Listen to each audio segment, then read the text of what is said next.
relatively young to this squad, so maybe it's just a matter of time, and the next time if we see Mega, maybe they'll feel a bit more comfortable as we get into this champion slot. All right, so one of the most fun questions to ask against Vega Squadron is what do you ban? They'll start things off with Karthus and Rek'Sai. Limiting that jungle pool quite severely. That's 3 junglers now taken off the board. I feel like prioritizing a comfort pick for June is really the way to go. Hecarim stands out as kind of the big pick that's been popping up a lot, as well as the Kindred. Also Sona Taric, so Taric will get banned away by Mega. There's Sylas, Kalista, and Jarvan. Actually, the 3 bans there for Vega. And Hecarim, surprise! First pick. Yep, so now that we're in Standard League, you pick something like a flex pick. It fits very well into the jungle, very well into the top lane. We've seen Rocky be decently successful with it or have his moments to shine on it, but on the other side, flex, flex, flex. Yep, Ryze and Aurelia picked pretty quickly as well. So we'll see what Mega do want to respond with here.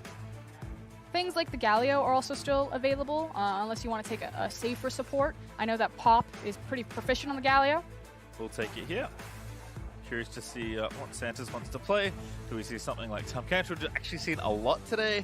Maybe something like the Braum, which we saw a lot in the earlier stages of the play-in. I feel like if they don't do something crazy, Braum would kind of be my go-to. Santos seems to be really confident on the champion, even if you know, sometimes the matchups that he plays in the 2v2 aren't the best for Braum, still makes it work for him. Also, one more pick, of course, here to come through for Mega. Akali, an assassin, potentially for G4, potentially for Rocky, with flexibility between her and Hecarim. It's not the Zed, but I'll take it. I do like watching ninjas kind of fly around the screen. Basically the same. Basically the same. All right, well, curious to see how it all shakes up, but pretty solid start there for Mega. Ooh, a Shen. I believe our first Shen of the tournament here for Vega. And it's actually the second for them. Santos played it in the support position. I expect it to be a support Shen, but that is still a lot of flex picks. Well, phase 2 of ban should be fun then for the Mega side. But Vega, of course, will have first dibs on what champion they'd like to take out of the pool. The answer is Lee Sin, so continuing to cut junglers away from June. And I feel like this is actually really devastating for Mega. June has shown that he's not super comfortable on stage right now, and because the jungle pool is getting whittled down so far, he's going to have to really reach outside of his comfort pool to find something that works for him. Perhaps the outside of the box is Hecarim for him, of course. Can be flex there, as you mentioned. But see if he loses another jungler here, potentially, with Vega having their 5th and final ban. And yeah, Kha'Zix's going to leave the pool as well. That is 5 junglers taken away. That hurts. Gadget also going to lose 2 picks. Heimerdinger and Nico say bye-bye for now. But there's always Kayn. There's always Graves. We'll give them their 15 seconds or so to lock in this next pick.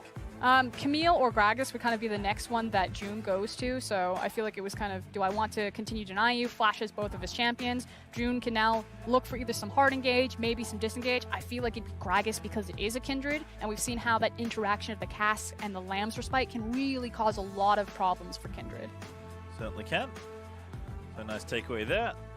See how Mega do want to finish off their draft though. Civic going to be the hover for now. 2 seconds left to decide on what this pick's going to be, and then of course they will finish their draft here. And now we're going to have our questions answered. You know, is this going to be G4's Akali? Is this going to be Rocky's Akali? Is it going to be a jungle Hecarim, or will we see something else come out for June? You mentioned something like Camille, still has that here, has the Gragas, but does lock in Xin Zhao. Very aggressive jungler. I think we'll be seeing quite a lot of early game shenanigans on his side. I mean, one would hope, but otherwise the ability to play out side lanes here for Mega, and I feel like that's what you really want. You want agency for your carry like G4, which on a champion like Akali, who can go forward, go backwards, cause a lot of havoc. She can team fight depending on how far she gets ahead. I feel like that's kind of the sweet spot for them, and I really want to see them set up G4 for a lot of success on such a power pick like Akali. Last pick here, though, is Vladimir.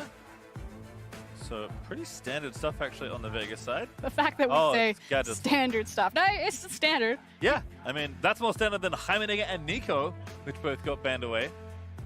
One of their more relaxed comps, I guess I'll call it.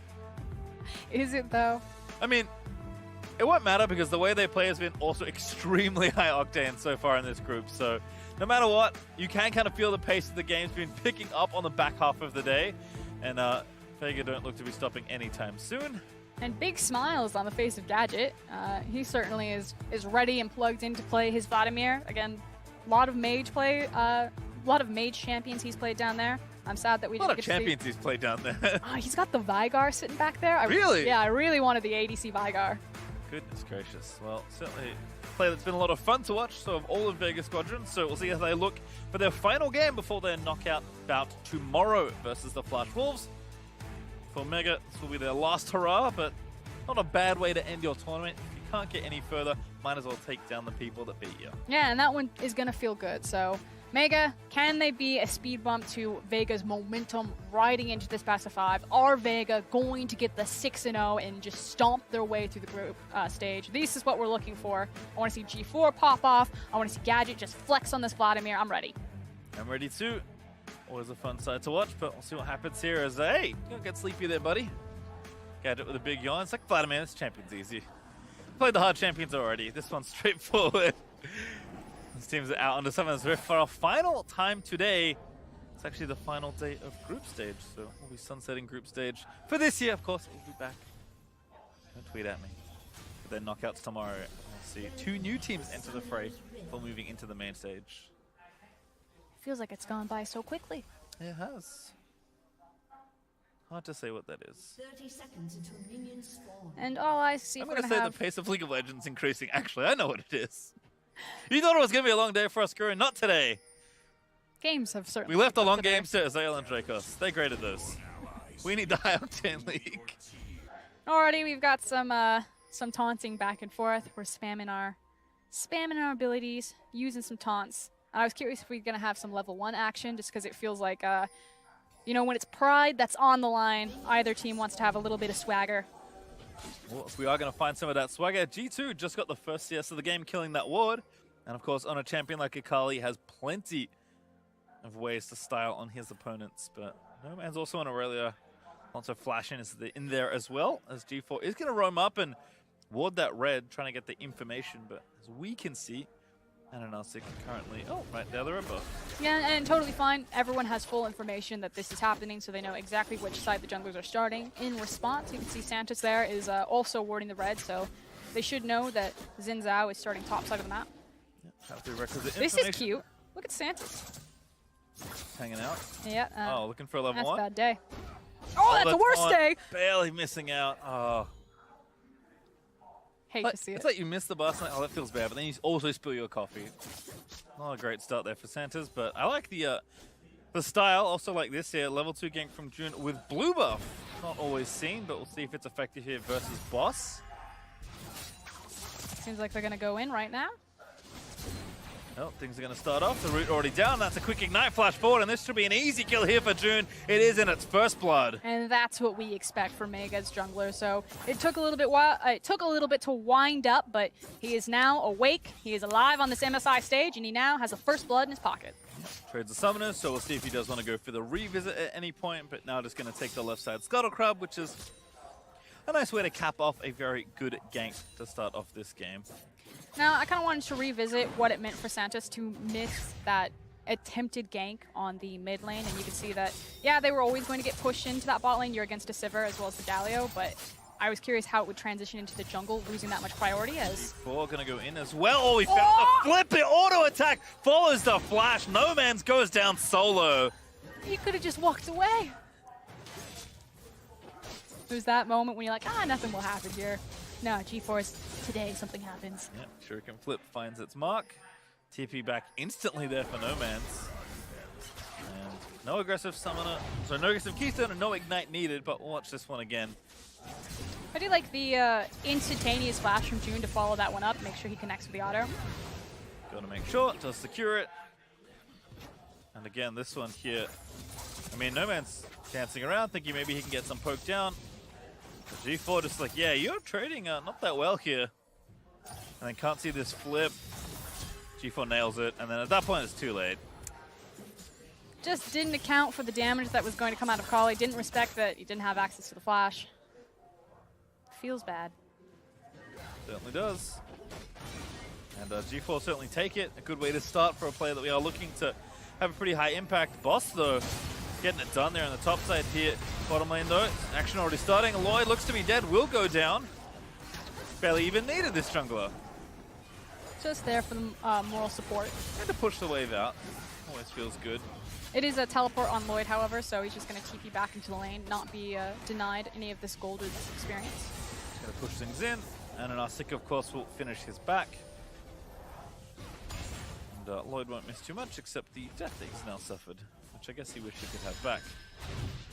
Looking for the Essence Reaver. It looks like a big rush as well. Is taking a look at it. Nice flash taunt. Make sure that he connects with Lloyd.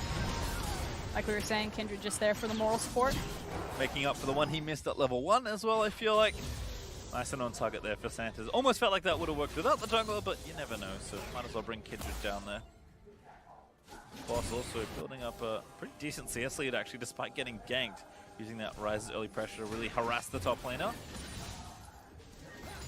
Should be able to take most of this wave as well. Lines it all up. And misses just one. One or two. Still up 10 CS despite the pressure that enemy jungle did show him earlier on. I like opening up the space for a Nanasik to look for a counterplay here. So obviously Boss was trying to check if he was going to be dove right there. I like the response from Mega to say, no, I'm diving a Rise. Probably a bad idea, especially when we show on vision. But good conservative play to make sure nothing fishy was happening on either side. Rocky, though, also going to go for a walk and at least find a control ward. June behind him, so maybe can leap in here. Down a level right now, Kindred just going to go for it here, but no mid laner means that he can't really chase, and June's like, yeah, I think I can go for this here. Turn on the Conqueror, actually the Phase Rush, excuse me. It's now the Kindred that turned on that Keystone, but June one more auto and that's it. Oh, G4 couldn't come in time. And now with the ulti, he's going to get the first kill. Perfect execution, aptly named, still has the second charge. Going to run away from No Man's, but actually doesn't have it left, excuse me. Must use it to gap close. What a flash, so reads the mind of Aurelia and dodges the Vanguard's edge. Very nicely executed there by G4 to not only get the rotation, but like you're saying, predict the play and disengage himself from it appropriately. As far as the Kindred versus Zen, I like the fact that Ananasik held on to his Q, because basically that's what it was going to determine. Doesn't want to use the Q early for the damage, because he knows that June's only option here is to try to look for the gap close. Finds the knockup, the Q then comes out from Ananasik, he creates the space in the distance, and he's able to walk down the melee versus range matchup. G4 tried to make it over in time, but couldn't find it. Does manage to get out of this situation quite nicely. Still, despite how late it felt like Mega were coming to that play, do manage to find something at least there for G4, who's, again, with 2 kills up, still the player to watch here on the Mega side. We wanted this Akali to go off. He's certainly put in the position to do so. Feels bad in the CS department, but obviously those 2 kills are making up for it, and the gold difference between those two is another setup. Santos doesn't have flash, but still has that taunt. No ultis here either for anyone actually involved in this play currently. And there's again another wraparound here. Lloyd with no flash gonna get away from the taunt. I think he must have just used it, so may have missed seeing that cooldown. Regardless, a little bit of pressure, but no kill this time. Yeah, the real unfortunate thing for Lloyd is that the Q from Kindred looked like it procced the spell shield. Maybe it was Wolf had to go back and look at it, and then without having access to the spell shield, he was forced to run the flash because he didn't have anything to get out of the taunt. June at least gonna try and take something away. Does manage to get the junk up off there, but Nasik also taking camps away for himself. Takes his blue, hits 6, and now ready to really team fight it up here with his blue buff, but red side jungle starting to go missing. June gets the red, and all but the last little raptor that Nasik does make sure to finish off. And I was going to say that I really like the confidence from June. You know, he feels that because G4 has like the shortcut into that transition, that he's going to go contest raptors, but he did that without June or G4 even being in the lane. So just using information accordingly. Top lane again. Oh, good flash, but still gets clipped by the onslaught of Shadow's Fear. And again, June comes top and gets kill. It's just that easy. Yeah, the onslaught of Shadows as well as tagging him with that red buff. And this looks like a completely different jungler for Mega than the first half of this tournament. June really finding his stride on this Xin Zhao and teaming up really well with the likes of Rocky and G4. Boss starting to get a little bit punished, but still at least keeping up in farm for now. It does have the TP, but will likely be forced to burn it. Does use it there. Make his way back to the lane. Mid lane though, 2v1 right now for G2. Can he find his way out of this one? No Man's is trying to herd G4 towards that bush. Ooh, a nice little job. All the stun lance as well. And here's the Kindred surprise. G4 in the shroud, flips out of the way. They will chase down, but can't quite get in range. No Man's doesn't want to dive the turret, so G4 stays safe. Yeah, still able to disengage despite not having the flash, as possibly a counterplay here. You can see Xin Zhao went over the wall. Have to burn everything. Stun lands for Nomads, but no way to follow that one under the turret. Especially without the Kindred ulti. Now going to get jumped on. Good ult reaction. Stage United also coming in. So now going to queue towards it. Knockback. He's still going to leave Santa in the middle there, but Galio comes up, finds a two-man knockup. Flash into the taunt for the two as well. And now Nomad's going to be the target. Santa's looks to go down as well. First kill goes over to June, who grabs another. Santa's burning down to the Ignite. Is barely going to live as he dashes out of there, but no real hope. Gets ignited again. And that will give it over to Rocky. The fade away Ignite from Rocky. And this looks like, again, a completely different team from Mega. The ability to rotate first to the play, to collapse on top of it. It was a party in that upper river, and it was Mega who got the last laugh. And again, reactions here are great from Ananasic, but still enough here with the Galio roaming up as well. And you know, initially I was like, no, June's going to go in on this and he's going to get baited by the Kindred ultimate. But the fact that Pop has incredible follow-up there, that everyone starts piling in, immediately turns to the play. Very well executed from the whole squad from Mega. And I think that's the thing for me, is this was a fun fadeaway Ignite by Rocky. Yes, I think June is playing like a very different looking player, maybe more like his domestic self. But the team just seems so much more cohesive this go-around. Yeah, it feels like the team is really plugged into him, or he is plugged into them, and they're working really well together. Rift Herald is the next reward they get for all that play. G4 getting away from No Man's, forced to burn the Shroud. But still, despite the pressure, only down a little under 10 CS. Feeling just fine, and the bot lane is going relatively well here. Lloyd is going to TP back and clear this up. Actually, it's farming up nicely, so things feeling pretty solid right now for Mega, who are up about 1,500 gold. It's now just about how they'll exit this lane phase, and kind of what they'll do with the advantage and where they have them. Again, still feels really good to have it onto the Akali, but you know, if she's able to use this as effectively post-lane phase and break some of these things while there's such a strong 5v5 comp from Vega, we'll see. Sage also picked up there after the Tiamat. We've seen a lot of Tiamat first Aurelia in both the top lane and the mid lane. I think it's really important specifically for mid lane, just because of its access into the jungle, and having priority there means so much to allow your jungler to make aggressive plays or kind of set tempo. Saw No Man's dance around the minions before. We'll watch it again, but we'll go back down to bot lane where Lloyd is doing a similar bit of work here on the minions. Cloud Drake once again being wrongfully ignored. So Ananasic just showing up, seeing what he can get done as G4 maybe finds a roam here. I think they might find a dive here. Here we go. Offload of Shadows out. G4 dives in, lands the Q. Boss not able to get out in time with the Realm Warp, and that last turret shot barely out of range. No Man's trying to find the angle, but doesn't have a flash to follow. I mean, it feels bad when it's the Akali that takes the tower aggro and yet still gets out of the play successfully. There's the Drake over at least, but June going to channel the Rift Herald. Rocky now onto No Man's, who tried to help up here in the top lane. Boss still dead for 5 more seconds with no TP. The Rift Herald going to charge up. Gold will go over, and Jun's diving in, but Stanch United out. Vanguard dead's going to follow. Shen delivered straight into the waiting arms. Here comes G4. Of the rest of Mega, and Rocky now dead. Nomads might make it a double here, as June going to finally take a death. Santa's into stasis. He'll be safe. G4, though, maybe not so lucky. Chase it through, gets the sword slow, but G4 really looking to pop things off here. Dancing back around and force, still gets stunned. Nomad's able to find it, but G4 finds the kill again. 4-0-1 now. Meanwhile, bottom. Gadget finds a Hemo play, and an Arctic right behind him. Flash onto Lloyd, that's the target. Lloyd flashes out as well. Galio with the ulti, but there's a Lamb's Respite to keep the fight going alive. Lloyd about to go back in there. Oh, but Pop can't find the Justice Punch, and an Arctic though will die to Lloyd as Gadget will find the dive and maybe secure the kill. Yes, he is able to grab it as Gadget forced a turntail from the TP in from Rocky. He was speeding up and looking to charge him down. Flash ready here for the Vladimir. He flashes back over. He wants to kill Pop. That's probably a one-way ticket there, mate. No, Gadget just running out of the way. Rocky, surely you'll ease back up soon. He's going to chase under the turret. Transfusion ready. I think Gadget's out. He is. He doesn't want it. He knows that Santos is probably very close. He doesn't want to try to go for the dive, contest with the pool, but across the map. Again, it feels like a completely different group. Yesterday, it was like 5 kills at 25 minutes. Now everything is exploding. Who is this man? Proto-bunning back in towards the Hecarim as now Mega rotates the jungler back down.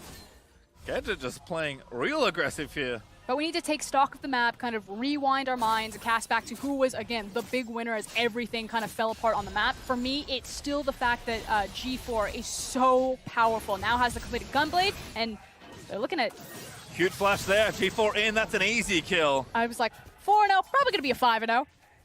Only that one assist. He'll take it. Oh, what do you mean? It was all him, clearly. And Santa's about to face check Pop. Not quite enough to worry about here. Is G4 actually going to rotate down to the bot lane? Now Gadget's going to fancy a go. He's 2 levels down.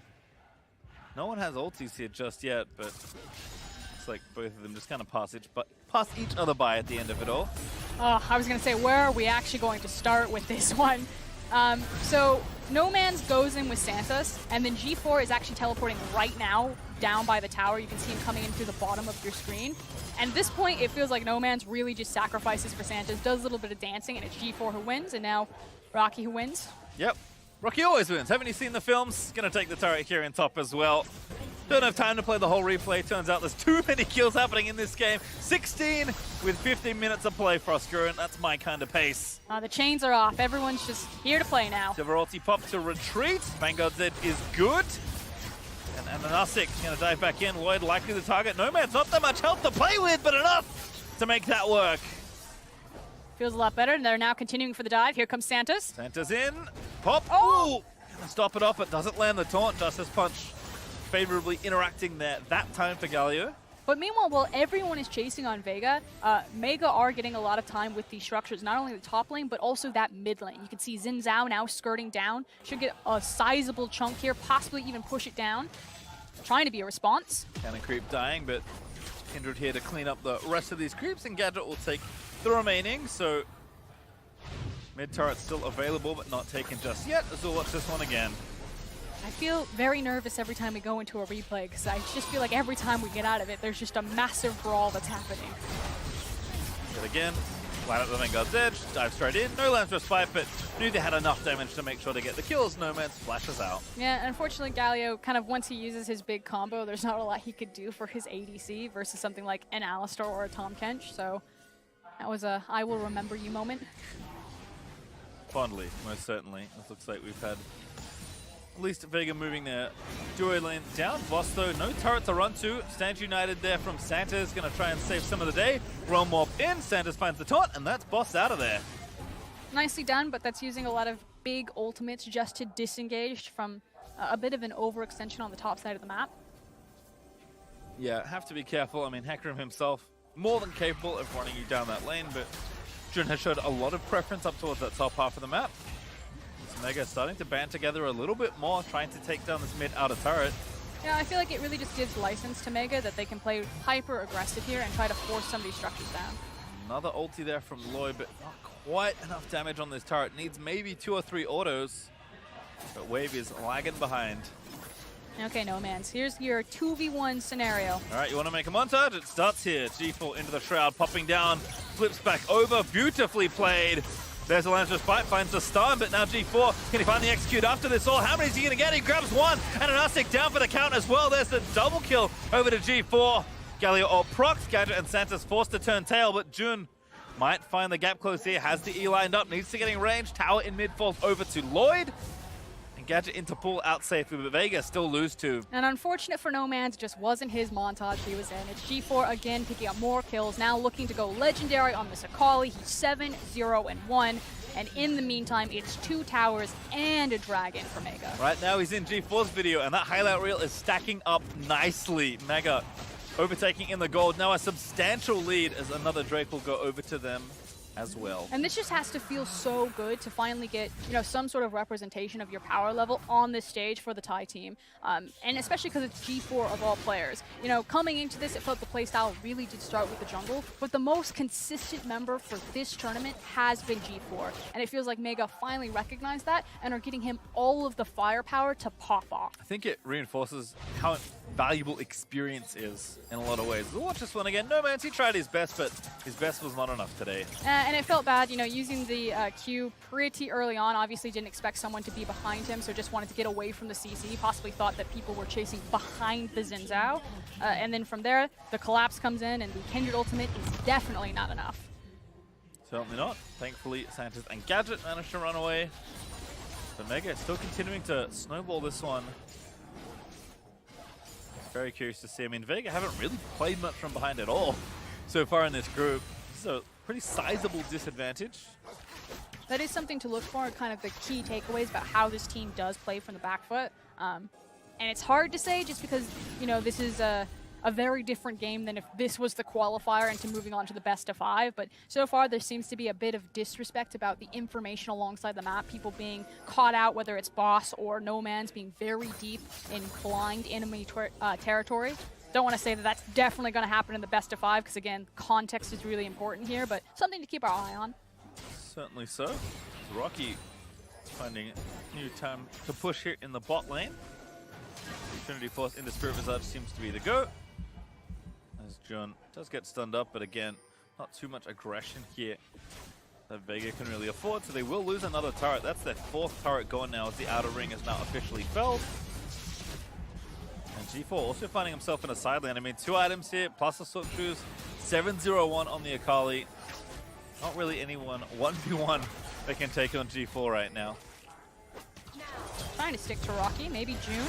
Yeah, ultis just to disengage. Santos has a flash and a taunt ready.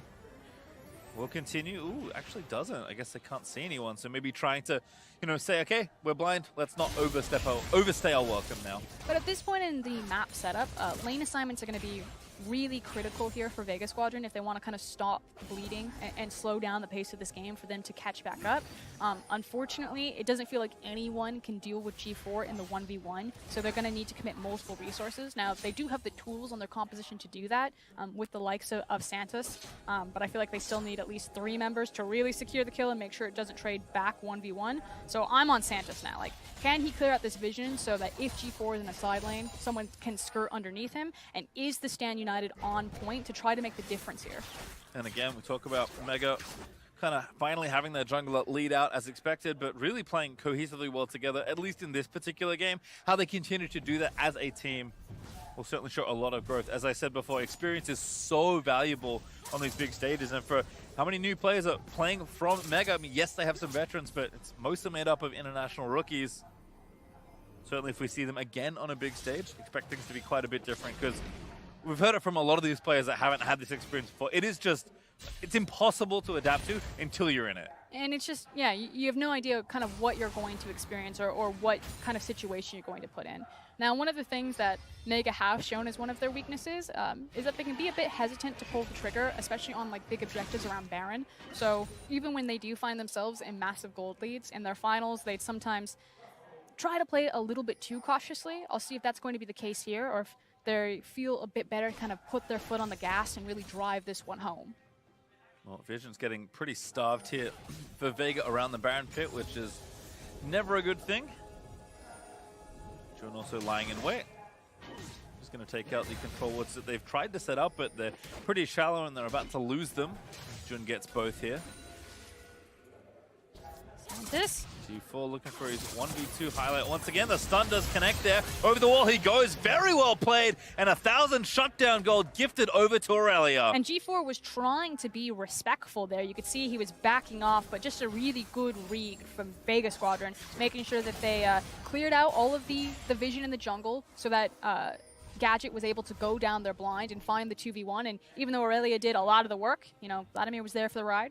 Hey, Hemoplague is a very powerful ultimate, so if nothing else, committing that usually is the difference between, oh, they lived at 10% and oh, they overkilled at 150. So certainly enough there. A crucial amount of gold being given over, and No Man, I think, one of the best players to get. They've got some good carries, but Aurelia will be happy given how poorly the matchup was going earlier on. I mean, it's going to help them a lot to just, you know, get a foot back into this game and feel better. And Aurelia is still going to be absolutely terrifying out into 1v side lanes. It feels like you can only stop Aurelia really for so long.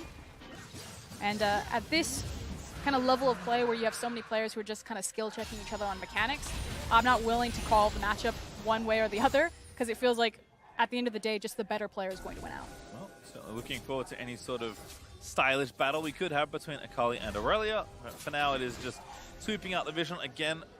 Mega did get themselves a Mountain Drake, which will help with any future Baron attempts. But again, as you said, they have a tendency to play things a little bit slowly now, and I do feel like maybe they've given Vega a little too much time without growing this gold lead. And it can be really hard to play this aspect of team play on a competitive stage, you know, making sure that your lane assignments on your side lanes are set up correctly, that you're taking the necessary steps to clear out the Baron, and that you're also having faith that you can calculate how quickly you can turn and do that Baron. Red buff steal, not a bad start here though.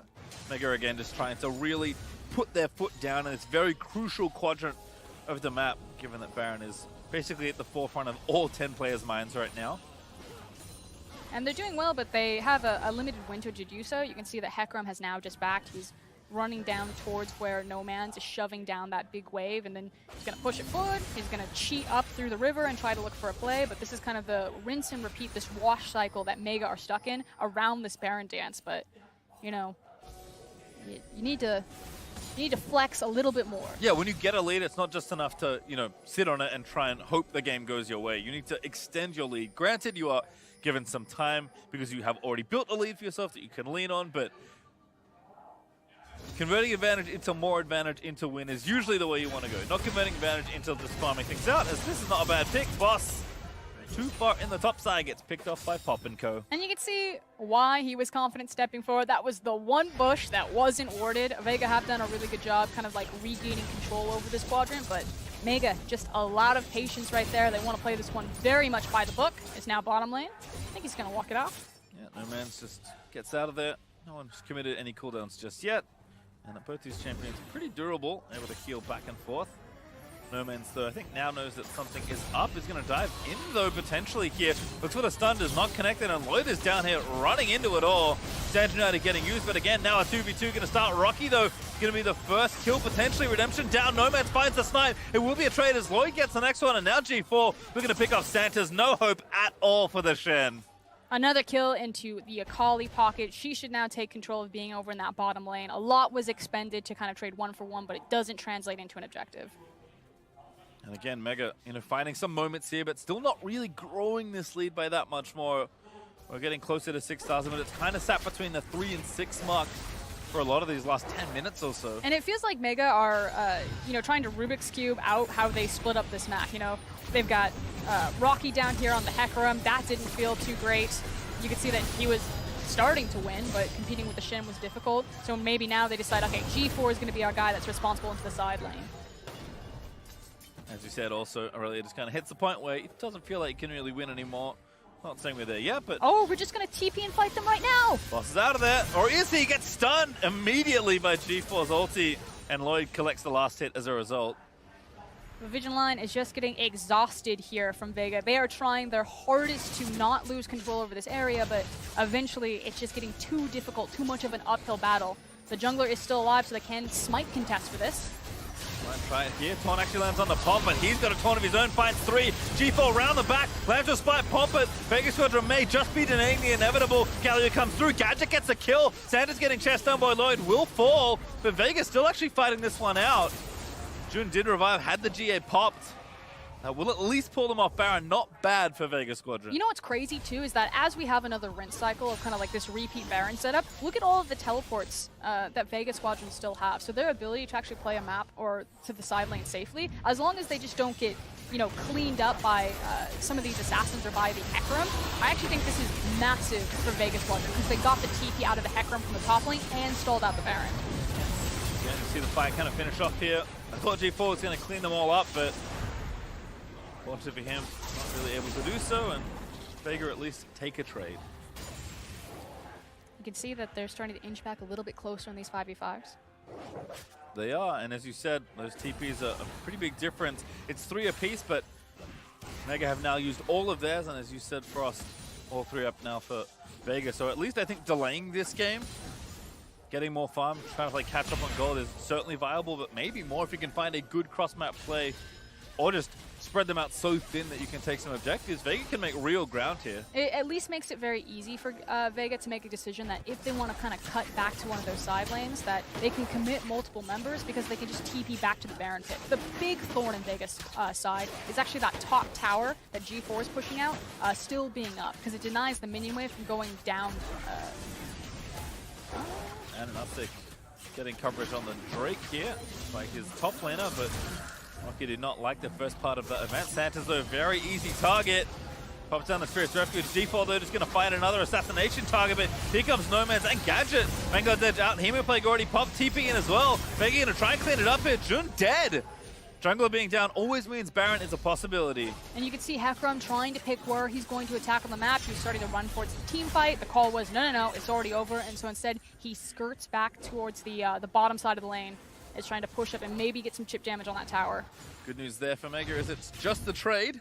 Even though it is support for jungler. Sanchez, though, trying to ward, but can't get too far without running into G4. And it feels a little bit desperate from Mega. You can tell that they kind of know what they want to do. They want to try to break open this game by finding the picks, but, you know, overreaching, not really accounting for the fact that they didn't have perfect information, that they're still dealing with a lot of teleports, and losing a lot of steam over this Baron. It feels like we've been in gridlock here for the last 7 minutes. Certainly, and I think, you know, some of the earlier mishaps I can maybe fault more on, like, just sloppiness from Vega, maybe not playing, you know, as focused as they have been earlier in the day. I think at this point now they're just getting exhausted. Like, this battle for vision over the Baron quadrant that has been going on for at least 10 minutes, where Vega has just been trying so hard to get their vision going, has to feel exhausting because you have to check every single time when you don't have vision and a few people are missing.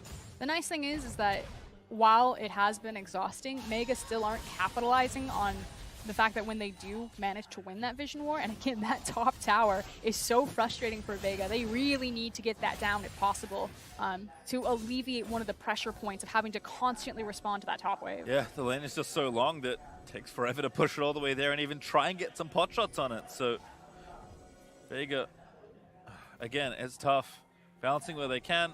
Have Nomads now in the bot lane with his teleport ready. TP starting to come back up for Mega. Lloyd's actually got his back already. And continued game of patience here. I mean, 5 turrets to 1. Vega have such a small map with which to play in. But Mega really are giving them time here. Maybe they're undoing as they will start the Baron again. G4 sort of playing interference. He sees the jungler. And that's going to be Baron over Mega. They finally found the window they needed.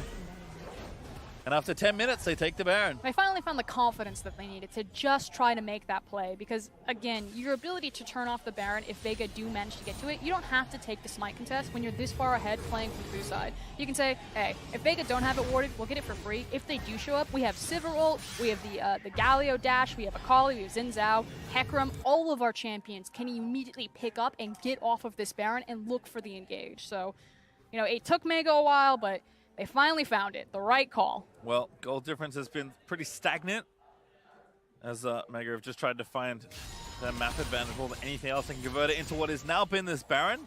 So they're up about 6,000 gold. We'll see how much that grows at the end of this Baron because, again, it's one thing to play ultra safe and try and guarantee yourself a Baron. It's another to now have the Baron and still play the same way. Yeah, and it is still a lot of tools on the Vega Squadron side. They need to be still a bit respectful here, Mega. Because they still have firepower to fight back. Rise is with the righteous glory second. You know, sometimes you just got to get them. Just got to have the utility. Vega rotating down, might start a fight. Rocky the first target, but not too bad. Jun diving in. But again, just finding that poke. No major cooldowns committed. G4 and Pop though onto this turret. Actually chunking very heavily onto the inhibitor turret. Boss pops the righteous glory. As the utility you were talking about does get G4, but doesn't really take very much damage. Does use the gunblade though, but stays very healthy in and amongst it all. Seems to be a hit and run performance from Mega. Just trying to rip Vega around the map. Peeking in, pushing down on these towers. Someone steps out. If they find a trade that they like, they'll probably pull the trigger on it. Yeah, have plenty of hard engage. Not committing to the wide angles of the map though, staying close together because I think they expect Vega to fight under these inhibitor turrets. Unfortunately, that does mean that it is much tougher to try and knock down these structures when you're only pressuring 2 lanes with your Baron. And you know, while Boss did go for more of the utility rise, there's still a lot of bite and teeth left for Vega on, you know, the other 3 members that they have. At this point in the game, Gadget is a big deal, as well as Pineapple here. Just needs to find the fight though. Of course, if you missed the early interview with Rift today, that is Ananasik. And then apparently just means pineapple. Just pineapple. I like that the mystery has been solved. Mountain Drake also up, but no interest in that right now. Still 50 seconds with this Baron. A lot of damage. Gadget starting it off. Hemoplague finds 3, but not enough cooldowns left to get the kill. Lloyd again uses that Sivir ulti to disengage. But if we want to talk about how big Gadget is, certainly looking good. But Sivir, I mean, this is approaching the dream state for Sivir, where you just have more golden items than you can ever think to do with. Yeah, and unfortunately that damage just isn't sticking to the side of Vega from Lloyd there. It feels like everyone is really ready to fight. You have to be respectful, so they're looking for the perfect fights, but Vega feels like, even though they're in the driver's seat, that they're losing some steam, that they are still very scared to kind of really punch the last hole into Vega. Oh! I think looking for the perfect fight is a good way to put it, because I feel like they are looking for like the absolute best case scenarios, where a lot of times you just have to take what looks decent sometimes, especially when you have a lead. But at least we'll fall back to the Mountain Drake. We are certainly in for a long one here for us. Already this has been, I think, one of the longer games of today. Yes, I know the front half of the games were long, but I felt like since that Game 4 happened and Vegas steamrolled in 22 minutes that everyone was like, all right, this is what it's about. Let's pick up the pace. But Mega is doing everything overly safely. And, you know, I get it. When you're in your last game on MSI, you want to make sure that you can take down the #1 team. That feels really good. You want to go for the 100% play. But I feel like League is really starting to favor the bold in terms of everyone's expectations coming into this MSI. You know, everyone was really hyped for Griffin when they went into their finals against SKT, even though SKT won the final. Everyone's really hyped about G2's playstyle, about IG's playstyle, that very, like, aggressive, medium, I'm going to say medium risk, really high reward. And that's what those types of plays look like to me. You know, if you wash there trying to end the game with that Baron, you'll give away some gold leads, so you can make the argument that, you know, if you give them all these shutdown bonuses, that's a composition that scales really well. Maybe that closes the game for you, because then trying to out 5v5 Vega's comp is just dead. But if you do win, you know, you just end the game there. There's no Baron that they could immediately run to, maybe to get the Mountain Dragon. So I feel like if you're just playing around the shutdowns, maybe you take the gamble, maybe you take the chance, but right now, eventually, Vega's comp, for me, will outscale. And that's the thing, like, yes, you might get them to a point where they can actually fight 5v5 because you gave them a bunch of gold, but they're also going to get gold. The game doesn't stop just because you're ahead. The minions keep streaming in, the gold keeps going up passively. I mean, Gadget's almost at full build, and I feel like hasn't done much other than farm for quite a while now. The big turning point for me is actually still Ryze. The fact that he's 0-6, like, he's still pretty far behind, especially going utility that early on in his build, as well as having to have the Void Staff because MR was coming out. As soon as he kind of gets to 4, going on to 5 items, I feel like that's when I feel really confident about Vega Squadron. You can say that that's a bazillion CS Sivir. That's a crazy Fed Akali. I still think that these team fights will come down to execution, but the core of it is both teams have bite. They can both turn a team fight depending on how things go sideways. At this play-in stage, sometimes it feels like just the better players win on the day. It can come down to snap, split-second decisions. I've certainly seen a lot of those from Vega all tournament long. Still looking to go undefeated here in this playing group stage. Baron is back up, so it's time to start face checking, but they are sticking together at least. Boss also rotating over from the bot lane, so just kind of scooping up the waves and ready to TP in when he is needed. See how Mega look to set up. Again, they were very cautious last time. See if that changes at all. Lloyd's, he says, takes matters into his own hands. Starts hitting the Baron. I like his confidence. I do too. Going down very quickly as well. They finally get some vision, but G4 might just try and stop the smite from coming in. Ananasi goes down, puts the Lamb to a spite in. But I think he might die before he can try and get the steal. Baron looking to go over. It is Jun that finds the smite. Another team fight looking to break out here as Galio goes back in. 3-man knock with a good pull from Gadget. Might actually be enough here. Boss trying to fire in where he can. Everyone's in the pit. It's an absolutely massive scramble, and G4 finds a massive ulti as Mega finally find the ace. And that should be the game. The death timers are massive. They've got the Baron behind him. They can mow through it. It was a split fight, and by the time that Vega actually got into the pit, the team fight was already over. The gold lead speaks for itself. They have the Baron, they have the power, and they will finally have the game. Vega, they knew they had to try something, but Sansa's in the player camp, hands on head at the end of it all. Mega made them work for it. They will not go undefeated as Mega can take a bow as they finish off their MSI with a win. And you know what? I'm happy to see G4 doing his thing on an international stage once more. Certainly maybe not the player he once was, at least looked like domestically. It felt like the fresh blood on that team was the ones really looking good. But again, the experience matters here when it pays off.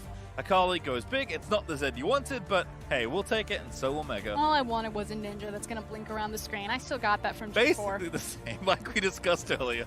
And more importantly, it feels like Mega fans finally got to see their team actually show up on the international stage. It feels really bad when your team loses, but it feels even worse when your team loses not playing how they do domestically. So this time around, we got the real Mega. June was popping off in the early game. G4 was on the assassin, flashing around. Lloyd was the consistent carry that we know him to be, and everything felt right. Certainly did feel like it fell into place. Vega again. Caught fatigue, caught sloppiness for them. They already knew what was going to happen to them, regardless of the result of this game. They certainly would have liked to win. Every competitive player likes to win. Going undefeated would have been nice, but unfortunately couldn't make it this time around. And I think it's really important to kind of identify what you can take away from that game from Vega and when you can't. And because of context, I don't feel like there's anything to take away. Maybe if things start to show up again in the best of 5, like mid-series, that's when you start to evaluate, these players do have an issue playing from the back foot. They do have an issue overextending. But right now, you can tell that it was a bit of a slugfest. Yeah, they probably would have wanted to win it, but I don't think there's any holes that you learn from that series to punch into Vega. Well, wasn't too many fights, but the final one certainly did look good. We'll take a look at how Mega finally overcame this game. I feel like a huge issue is that the call was split. Are we going for the smite steal? Are we not going for it? The fact that Ananasik gets into the pit so early on trying to contest the steal, whereas then the rest of the team all just files in. But at that point, it's almost kind of too little too late. Boss is locked out. You're then in a massive death bowl of a Sivir where she's just bouncing around damage. But they just get eaten alive. G4 blinking all around the place. As you can see that gold graph slowly but steadily was climbing up. You can see that little plateau right near the end as it was trying to figure out how to nab the Baron and finish off the game. But at the end of it, shoot up to 12k ahead. And my goodness, G4 and Lloyd, those are numbers. To see an Akali similar to a Sivir in a game that long in damage is pretty impressive. What was crazy to me was the fact that the Galio support did more damage than the Ryze top lane. Oh no. That was not a good look there from Boss. The 07 unfortunately finished that one off. But unsurprisingly, our player of this game, of course, goes to G4, making it count at the end of it all. Had a lot of style to boot this game. Yeah, and he did it in the 1v1s, he did it into the team fights, he did it in the side lanes, the show up. Like, you got every kind of look from G4 that you wanted to get. And you said it repeatedly during that game, Pastry. I just want to reiterate it. The veteran status experience, it's one of those intangibles, those X factors that you can't really measure on the international stage. Everyone knows that it exists, everyone has it in the conversation, but I feel like this was actually the disparity here. You cannot teach it, you can only learn, and that takes playing in tournaments like this. G4 showing up looking good. And is, of course, a must-card player of the game. With that, we have our first best of 5s coming up tomorrow. The action starts with Team Liquid versus Fong Vu Buffalo, followed by Flash Wolves against Vega Squadron. And then, of course, the 2 losers of that best of 5 will then move into our final best of 5 to determine the last team that will represent that final spot on MSI main stage. And of course, good talk about who we think is going to win, but very tough to judge. Again, 2 teams that we haven't seen yet this tournament are playing. We've got a lot of info on how both Vega and Fong Vu Buffalo have played, and don't forget, of course, winning a best of MSI Countdown, will start tomorrow. So we haven't had it for these early stages, but coming to the knockouts, we will have Countdown. So don't forget to tune in half an hour earlier. They're at 12:30 a.m. Pacific on 9:30 Central. I know. Make sure to check that out. I'll be on the countdown. I'm very excited to kind of really dig into these best of 5s. I'm very excited to see how Team Liquid is going to show up on this main stage and get a good glimpse, because I feel like a lot of people have them count out. Maybe not so much. I mean, it's always fun, and I think, again, this format is so cutthroat for these teams trying to qualify. Only one team gets out of these groups, and then you're in a very small double Elim best of 5 bracket. You got to battle it out to try and take one of the 3 available slots versus 2 teams that you assume are coming in very strong and having watched every single one of your games. Yeah, and again, the kind of storyline for this MSI, or at least this play-in stage, felt like a shift in power. You have the established strong regions. It used to be the likes of Brazil, CIS up there. And yeah, CIS and VCS pop out, but now we get to see how VCS cuts their teeth against NA and really see if that gap is shrinking or closing. And I think the Buffalo have a lot to play for, and so do all the teams playing tomorrow. But now for myself, Ross Gurin, and the entire broadcast crew, thank you for watching, and we'll see you tomorrow for the play-in knockouts.